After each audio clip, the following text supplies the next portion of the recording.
So hey guys, welcome back to my channel. और आज के वीडियो काफ़ी इंपॉर्टेंट होने वाला है क्योंकि आज हम बात करने वाले हैं सौरमंडल पर ऐसे टॉप 30 जीके जो पेपर में पूछे जा चुके हैं और आगे भी पेपर में पूछे जा सकते हैं। तो सभी क्वेश्चंस के आंसर अच्छी तरह से याद में रख ले ताकि अगर ये पेपर में आते हैं तो आप इसका सही आंसर दे सको। अगर चैनल पर नए होंगे तो इसे सब्सक्राइब करना न भूलें और बेल आइकॉन दबा दें ताकि मैं ऐसे ही वीडियोज़ आपके लिए लाता रहूँ और गवर्नमेंट एग्ज़ाम की तैयारी करवाता रहूँ। सो शुरुआत करते हैं आज के हमारे जीके की, जो कि बेस है सौरमंडल पर, सोलार सिस्टम पर। सबसे पहला प्रश्न है यहाँ पर, सौरमंडल की खोज किसने की थी? क्वेश्चन इंपॉर्टेंट है और क्वेश्चन 2 से 3 बार पूछा भी जा चुका है। तो सौरमंडल की खोज किसने की थी? इसका सही जवाब हो जाएगा option number D, Nicholas Copernicus. Nicholas Copernicus नामक एक वैज्ञानिक है जिसने सौरमंडल की खोज की थी। क्वेश्चन रेलवे में आया हुआ है। अगला सवाल है, सौरमंडल का जन्मदाता किसे कहा जाता है? क्वेश्चन 2 बार पूछा जा चुका है पेपर में। इसका सही जवाब हो जाएगा ऑप्शन ए, सूर्य। सौरमंडल का जन्मदाता सूर्य को कहा जाता है। सौरमंडल का जन्मदाता सूर्य को कहा जाता है, याद में रख ले। अगला सवाल है, सूर्य का सबसे नज़दीकी ग्रह कौन सा है? क्वेश्चन इंपॉर्टेंट है, एसएससी के पेपर में 2 बार ये प्रश्न पूछा जा चुका है। इसका सही जवाब हो जाएगा ऑप्शन नंबर बी, बुध ग्रह। बुध ग्रह जो है वो सूर्य का सबसे नज़दीक और सबसे निकट वाला ग्रह है, बुध ग्रह। याद रखें, बुध ग्रह। अगला सवाल, शुक्र ग्रह को किस नाम से जाना जाता है? क्वेश्चन 2 बार रिपीट हो चुका है। इसका सही जवाब हो जाएगा ऑप्शन डी, सभी। यानी कि यहाँ जो ऑप्शन में दिए हुए हैं, सौंदर्य का देवता, जुड़वा ग्रह, सांझ का तारा या भोर का तारा, यहाँ जो तीनों प्रश्न है, तीनों जो ऑप्शन में दिया है वो राइट है, इसलिए ऑप्शन नंबर डी, सभी यहाँ राइट हो जाएगा। नेक्स्ट सवाल है, सूर्य का सबसे दूर वाला ग्रह कौन सा है? क्वेश्चन इंपॉर्टेंट है और ये क्वेश्चन 2 बार पूछा भी जा चुका है। इसका सही जवाब हो जाएगा ऑप्शन नंबर ए, नेपच्यून। नेपच्यून जो ग्रह है वो सूर्य से सबसे दूर है। सबसे नज़दीक जो है वो बुध है और सबसे दूर है वो है नेपच्यून। याद रखें, सबसे दूर वाला ग्रह है नेपच्यून। अगला सवाल, पृथ्वी ग्रह का आकार की दृष्टि से कौन सा स्थान आता है? हमारे सौरमंडल में टोटल 8 ग्रह है, उसमें से पृथ्वी का जो आकार है वो किस नंबर पर आता है? इसका सही जवाब हो जाएगा ऑप्शन नंबर डी, 5वां। हमारी पृथ्वी सौरमंडल में 5वें नंबर की सबसे बड़ी ग्रह है, यानी सबसे बड़ा ग्रह है 5वां नंबर पर। अगला सवाल है, पृथ्वी का एकमात्र उपग्रह कौन सा है? क्वेश्चन इंपॉर्टेंट है और ये क्वेश्चन 2 बार रिपीट भी हुआ है। इसका सही जवाब हो जाएगा, जो पृथ्वी का एकमात्र उपग्रह है वो है ऑप्शन डी, चंद्रमा। चंद्रमा जो है वो पृथ्वी का एकमात्र उपग्रह है। चंद्रमा जो है वो पृथ्वी का एकमात्र उपग्रह है। अगला सवाल, सौरमंडल का सबसे बड़ा ग्रह कौन सा है? क्वेश्चन मोस्ट इंपॉर्टेंट है और ये क्वेश्चन रेलवे में 2 बार और एसएससी के पेपर में आया हुआ है। इसका सही जवाब हो जाएगा ऑप्शन नंबर ए, बृहस्पति। बृहस्पति यानी होता है गुरु, यानी जुपिटर। जुपिटर जो है वो सौरमंडल का सबसे बड़ा ग्रह है। सबसे बड़ा ग्रह है जुपिटर, यानी गुरु ग्रह, बृहस्पति ग्रह। अगला सवाल, सूर्य के रासायनिक संगठन में हाइड्रोजन कितना प्रतिशत होता है? क्वेश्चन इंपॉर्टेंट है और ये क्वेश्चन अभी हाल ही में एसएससी के पेपर में आया हुआ है। इसका सही जवाब हो जाएगा ऑप्शन नंबर ए, 71%। 71%। सूर्य के रासायनिक संगठन में हाइड्रोजन का जो प्रतिशत है वो है 71%। 71%। अगला सवाल, बृहस्पति यानी कि गुरु ग्रह का सबसे बड़ा उपग्रह कौन सा है? क्वेश्चन रिपीट है 2 बार। इसका सही जवाब हो जाएगा option number D, Ganymede. Ganymede जो है वो बृहस्पति ग्रह का सबसे बड़ा उपग्रह है, जो सबसे बड़ा उपग्रह है गैनीमीड।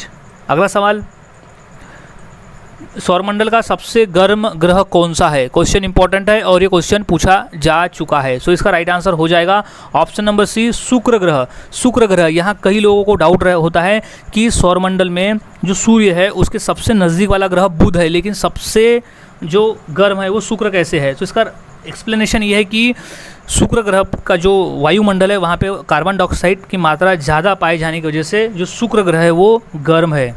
सबसे जो ज़्यादा गर्म ग्रह है वो है शुक्र ग्रह। अगला सवाल, 7 छल्लों का पाया जाना किस ग्रह की महत्वपूर्ण विशेषता है? क्वेश्चन इंपॉर्टेंट है और ये क्वेश्चन पूछा भी जा चुका है। सो इसका सही जवाब हो जाएगा ऑप्शन नंबर ए, शनि ग्रह। शनि ग्रह के चारों ओर 7 छल्लों का पाया जाना उसकी एक महत्वपूर्ण विशेषता है। 7 छल्लों का पाया जाना शनि ग्रह के चारों तरफ। अगला सवाल है, सूर्य में कौन कौन सी गैस विद्यमान होती है? क्वेश्चन इंपॉर्टेंट है और ये क्वेश्चन पूछा भी जा चुका है कि सूर्य में कौन सी गैस विद्यमान है। तो इसका राइट आंसर हो जाएगा ऑप्शन नंबर सी, हाइड्रोजन और हीलियम। हाइड्रोजन और हीलियम, हाइड्रोजन और हीलियम जो गैस है वो विद्यमान है सूर्य में, हाइड्रोजन और हीलियम गैस।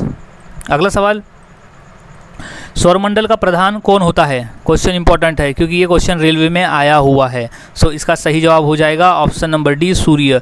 सूर्य जो है वो सौरमंडल का प्रधान है। सौरमंडल का जो प्रधान है वो सूर्य है। अगला सवाल है, हमारे सौरमंडल में ग्रहों की संख्या कितनी है? क्वेश्चन इंपॉर्टेंट है और ये क्वेश्चन पूछा भी गया था पेपर में। सो इसका सही जवाब है ऑप्शन नंबर सी, 8।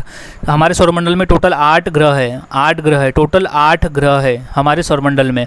अगला सवाल, सूर्य के चारों ओर घूमने वाले खगोलीय पिंड क्या कहलाते हैं? क्वेश्चन इंपॉर्टेंट है और ये क्वेश्चन आया हुआ है यूपीएससी के पेपर में। सो इसका जो राइट आंसर हो जाएगा वो है ऑप्शन बी, सूर्य ग्रह। ऑप्शन नंबर बी, ग्रह। वो ग्रह कहलाते हैं। सूर्य के चारों ओर जो चक्कर लगाते हैं खगोलीय पिंड, उन्हें हम ग्रह कहते हैं। जिसमें हमारी पृथ्वी भी सूर्य के चारों ओर चक्कर लगाती है, इसलिए उसे हम ग्रह कहते हैं। अगला सवाल, नीला ग्रह किस ग्रह को कहा जाता है? क्वेश्चन इंपॉर्टेंट है और ये क्वेश्चन रिपीट है। सो इसका सही जवाब हो जाएगा ऑप्शन नंबर बी, पृथ्वी। पृथ्वी। अब पृथ्वी नीला क्यों दिखाई देता है? क्योंकि पृथ्वी पे 70 के अबव % में पानी पाया जाता है, जिस वजह से अंतरिक्ष में ये नीले कलर का दिखाई पड़ता है, इसलिए इसे नीला ग्रह कहते हैं। अगला सवाल है, सौरमंडल का सबसे छोटा ग्रह कौन सा है? क्वेश्चन इंपॉर्टेंट है और ये क्वेश्चन 2 बार रिपीट है यूपी पुलिस के पेपर में। सो इसका राइट आंसर हो जाएगा ऑप्शन नंबर डी, बुध ग्रह। बुध ग्रह जो है वो सौरमंडल का सबसे छोटा ग्रह है। बुध ग्रह जो है वो सौरमंडल का सबसे छोटा ग्रह है। सो याद रखें, बुध ग्रह इज मोस्ट इंपॉर्टेंट क्वेश्चन है ये। अगला सवाल, किस ग्रह पर जीव रहते हैं? क्वेश्चन बेसिक है लेकिन आया हुआ है। सो इसका राइट आंसर हो जाएगा ऑप्शन नंबर सी, पृथ्वी। पृथ्वी एकमात्र ऐसा ग्रह है जिस पर जीव रहते हैं। पृथ्वी एकमात्र ऐसा ग्रह है जिस पर जीव रहते हैं। अगला सवाल, सूर्य का चक्कर सबसे कम समय में कौन सा ग्रह लगाता है? क्वेश्चन इंपॉर्टेंट है और ये आया हुआ है रेलवे के एग्जाम में। सो इसका सही जवाब हो जाएगा ऑप्शन नंबर डी, बुध ग्रह। बुध ग्रह जो है वो सूर्य का सबसे तेजी से चक्कर लगाने वाला ग्रह है। बुध ग्रह। बुध ग्रह जो है वो सबसे तेजी से चक्र लगाता है। सबसे तेजी से चक्र लगाने वाला जो ग्रह है वो है बुध ग्रह। अगला सवाल, लाल ग्रह किस ग्रह को कहा जाता है? क्वेश्चन इंपॉर्टेंट है और ये क्वेश्चन 2 बार रिपीट भी पूछा जा चुका है। सो इसका सही जवाब हो जाएगा ऑप्शन नंबर बी, मंगल ग्रह। मंगल ग्रह जो है वो उसे लाल ग्रह भी कहते हैं क्योंकि उसके टॉप पर आयरन क्रस्ट पाए जाते हैं, जिस वजह से वो लाल रंग का दिखाई पड़ता है। अगला सवाल है, पृथ्वी की बहन किस ग्रह को कहा जाता है? क्वेश्चन इंपॉर्टेंट है और ये आया हुआ है अभी हाल ही में जो गवर्नमेंट एग्जाम हुआ था रेलवे में, उसमें आया हुआ ये प्रश्न। तो इसका जो राइट आंसर हो जाएगा ऑप्शन नंबर डी, शुक्र ग्रह। शुक्र ग्रह, इसे पृथ्वी की बहन भी कहा जाता है क्योंकि जो शुक्र ग्रह और पृथ्वी ग्रह में काफ़ी समानताएं हैं, क्योंकि पृथ्वी जो है पृथ्वी के लगभग उतना ही क्षेत्रफल का शुक्र ग्रह भी है। अगला सवाल, किस ग्रह के सर्वाधिक उपग्रह है? क्वेश्चन इंपॉर्टेंट है क्योंकि ये प्रश्न आया हुआ है यूपी पुलिस के एग्जाम में। सो इसका राइट आंसर हो जाएगा ऑप्शन नंबर ए, बृहस्पति यानी गुरु। गुरु ग्रह जो है वो उसके सर्वाधिक उपग्रह है। गुरु ग्रह जो है उसके सर्वाधिक उपग्रह है, यानी उसके आसपास चक्र लगाने वाले खगोलीय पिंड ज़्यादा है बाकी ग्रहों की तुलना में। सो बृहस्पति इज राइट आंसर, गुरु। अगला सवाल, किसी ग्रह के चारों ओर घूमने वाले पिंड को क्या कहते हैं? क्वेश्चन इंपॉर्टेंट है क्योंकि ये क्वेश्चन आया हुआ है यूपीएससी के पेपर में। सो इसका जो राइट आंसर हो जाएगा वो है ऑप्शन बी, उपग्रह। उपग्रह कहते हैं अगर किसी तारा, किसी सूर्य के चारों ओर चक्कर लगाने वाले जो खगोलीय पिंड है उन्हें ग्रह कहा जाता है, और लेकिन जो ग्रह के चारों ओर चक्कर लगाते हैं उन्हें उपग्रह कहा जाता है। सो राइट आंसर इज उपग्रह। सो किसी ग्रह के चारों ओर चक्कर जो लगाते हैं उन्हें हम उपग्रह कहते हैं। जैसे पृथ्वी के चारों ओर चक्कर लगाते हैं चंद्रमा, तो पृथ्वी का जो उपग्रह है वो चंद्रमा है। अगला सवाल, सौंदर्य का देव किस ग्रह को कहा जाता है? क्वेश्चन इंपॉर्टेंट है क्योंकि ये क्वेश्चन पूछा भी जा चुका है। सौंदर्य का देव। So right answer is option number C, Shukra. Shukra ग्रह को सौंदर्य का देव भी कहा जाता है। सौंदर्य का देव, राइट आंसर इसका याद रखें क्योंकि क्वेश्चन पूछा गया है। अगला सवाल है, पृथ्वी का प्राकृतिक उपग्रह कौन सा है? क्वेश्चन इंपॉर्टेंट है क्योंकि क्वेश्चन आया हुआ है यूपीएससी के पेपर में। सो इसका राइट आंसर हो जाएगा ऑप्शन नंबर सी, चंद्रमा। चंद्रमा जो है वो पृथ्वी का प्राकृतिक उपग्रह है। नेचुरल सैटेलाइट इज प्राकृतिक उपग्रह है जो पृथ्वी के चारों ओर चक्कर लगाता है, चंद्रमा। सो राइट आंसर इज प्राकृतिक उपग्रह है पृथ्वी का चंद्रमा। अगला सवाल है पृथ्वी की तरह किस ग्रह पर जीव की संभावना है?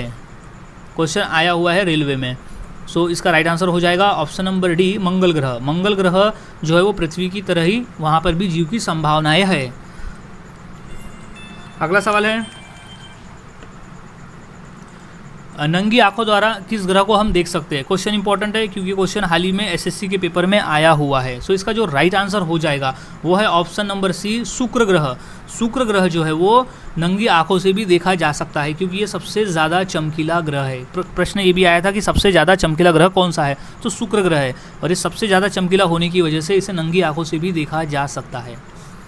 अगला सवाल, सूर्य के धरातल का तापमान लगभग कितना होता है? क्वेश्चन इंपॉर्टेंट है क्योंकि ये क्वेश्चन आया हुआ है रेलवे के हाल ही 2 बार में आया हुआ है ये प्रश्न। सो इसका राइट आंसर हो जाएगा option number A, 6000 degree Celsius. 6000 degree Celsius तापमान होता है सूर्य के धरातल का। So right answer is 6000 degree Celsius. अगला सवाल है चंद्रमा पृथ्वी की एक परिक्रमा कितने समय में लगाता है? क्वेश्चन इंपॉर्टेंट है क्योंकि ये क्वेश्चन आया हुआ है रेलवे में ही। सो इसका राइट आंसर हो जाएगा ऑप्शन नंबर सी, 27। 27 दिन लगते हैं चंद्रमा को पृथ्वी की एक पूरी परिक्रमा पूरी करने में 27 दिन लगते हैं। So right answer is 27 days. So guys आज हमने ऐसे 30 क्वेश्चन देखे जो काफ़ी इंपॉर्टेंट थे, जो पेपर में आए हुए हैं। वो कोई भी गवर्नमेंट एग्जाम हो, ये क्वेश्चन पेपर में आए हुए हैं, तो सभी क्वेश्चन के आंसर अच्छी तरह से याद में रख ले ताकि अगर पेपर में आते हैं तो इसका सही आंसर दे सको।